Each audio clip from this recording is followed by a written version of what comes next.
नमस्कार। Direct selling में एक बहुत बड़ी खराबी है जिसकी विषय में आज हम चर्चा करने वाले हैं कि यहाँ पर पैसा बहुत ज्यादा फंस जाता है लोगों का, और अल्टीमेटली जब पैसा फंस जाता है तब वो परेशान हो जाते हैं, और परेशान होने के बाद घर में तनाव की स्थिति अलग से आ जाती है। आज उस पर हम चर्चा करने वाले हैं। जब हमने इस काम को 3 साल 3.5 साल पहले स्टार्ट किया था, उस समय में क्या होता है, आदमी के अंदर हद से ज्यादा एक्साइटमेंट होता है। जब भी इस काम को आप स्टार्ट करते हैं आपके अंदर हद से ज्यादा एक्साइटमेंट होता है, और उस एक्साइटमेंट में हमने सीधा 2 लाख रुपया लगा के और इसका स्टोर ले लिया। अब जब इसका स्टोर हमने ले लिया तो उसके बाद क्या हुआ कि 2 लाख का करीब करीब प्रोडक्ट हमारे पास आ गया। अब प्रोडक्ट जब आ गया तो हमने लोगों से बताना स्टार्ट कर दिया कि भाई हमने स्टोर ले लिया, हमने स्टोर ले लिया, हमने स्टोर ले लिया, हमने स्टोर ले लिया, हमने स्टोर ले लिया, हमने स्टोर ले लिया। अब उसके बाद जब स्टोर हमने ले लिया तो हमारे जितने मित्र थे, जितने मिलने वाले लोग थे, वो घर पे आने लगे। अब वहीं से गलती स्टार्ट हो जाती है। अब वहां से गलती क्या स्टार्ट हो जाती है कि आपका कोई एक फ्रेंड आया और इसने 2000 रुपए का सामान लिया। अब यहां पर देखिए सबसे बड़ी बात यह होती है कि वो प्रोडक्ट 3000 का होगा जो आपको 2000 का मिल रहा है। कंपनी तो भाई डिस्काउंट दे ही रही है, 30 से 40% का कंपनी डिस्काउंट दे रही है। अब इसके बाद लोग क्या करते हैं कि 2000 में 1500 रुपया दे जाते हैं और 500 रुपया बैलेंस कर देते हैं। अब आप क्या करते हैं कि व्यवहार में कुछ बोल नहीं पाते हैं। अब जब व्यवहार में आप बोल नहीं पाते हैं तो आपके साथ धीमे धीमे, उनके लिए क्या है, मात्र 500 रुपया है, उन्होंने उधार किया, लेकिन धीमे धीमे आपका जो पैसा है मार्केट में फंसता चला जाता है, क्योंकि उनके जैसे कम से कम 500 दोस्त आपके हैं। अब नतीजा क्या होता है कि 500 दोस्तों ने केवल 500 का उधार किया, तो देखिए कितना उधार हो गया, 2.5 लाख का उधार हो गया। अब हमने 2 लाख रुपया जो है हमने लगा के स्टोर स्टार्ट किया और 2.5 लाख हमारा मार्केट में फंस गया। अब जब 2.5 लाख हमारा मार्केट में फंस गया तो धीमे धीमे क्या हो गया, हमारा स्टोर भी बंद हो गया। और उसके बाद मेरे अंदर फ्रस्ट्रेशन अलग से आ गया कि अरे यार ये बेकार का काम है और इस काम को करने से पैसा फंस जाता है, पैसा डूब जाता है।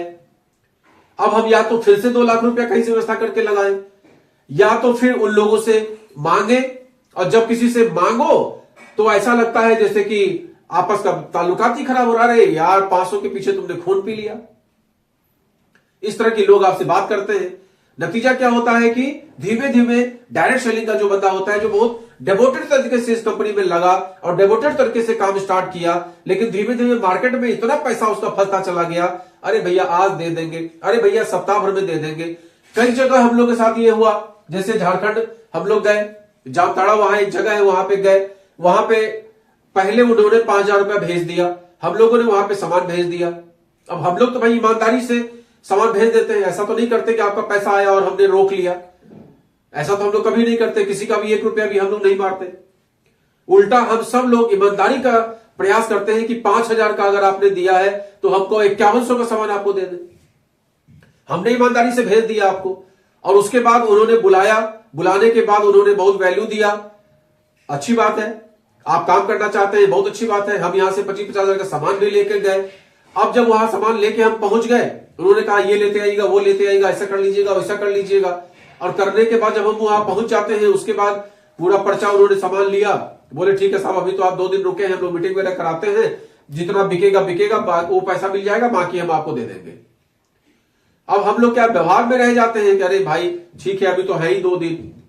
अब 20,000 का सामान उन्होंने ले लिया, सामान मान लीजिए 2 दिन के अंदर में 2000 का बिका, 18,000 रुपया, उन्होंने 8,000 जेब से लगा के 10,000 रुपया दे दिया, 10,000 का उधार छोड़ दिया। अब वो 10,000 मेरा फंस गया।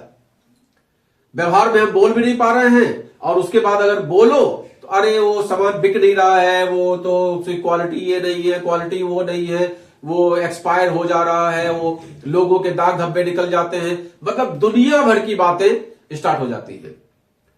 तो आप लोगों से बस इतनी गुजारिश है कि जो गलतियां हम लोगों ने की है पैसा फंसा के, आप साफ मना कर दीजिए।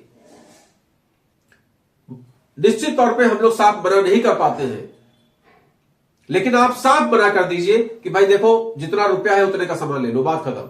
अगर 225 का सामान है तो आप 5 रुपया भले ही कम दे दीजिए, फिर उसके बाद वो न मांगने का झंझट होगा न लेने का झंझट होगा। भाई आपको इतना ही लगता है कि हम उससे करोड़पति बने जा रहे हैं तो आप 220 रुपया दे जाओ, बात खत्म करो। वो 5 रुपया न उधार होगा न कुछ होगा। तो इस तरह के जिससे जब आप काम करेंगे थोड़ी बुराइयां हो जाती हैं आपस में, मैंने देखा है।